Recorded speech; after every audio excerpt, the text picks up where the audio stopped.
Plumber का काम सिर्फ पाइप ठीक करना नहीं होता, बल्कि पूरे घर के वाटर सिस्टम को संभालना होता है। जब एक नया घर बनता है तो सबसे पहले प्लम्बर डिसाइड करता है कि पानी की लाइन कहाँ से जाएगी, कौन सी पाइप यूज होगी और इसकी फिटिंग कैसी होगी।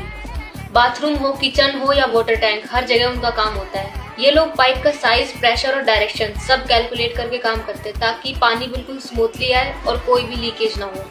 कहीं ड्रेन ब्लॉक हो गया हो या फिर नल से पानी गिर रहा हो तो सबसे पहले इनकी स्किल्स काम आती है। हमारी डेली लाइफ का इंपॉर्टेंट हिस्सा है प्लम्बर। अगर पानी रुक जाए तो सारा काम रुक जाता है।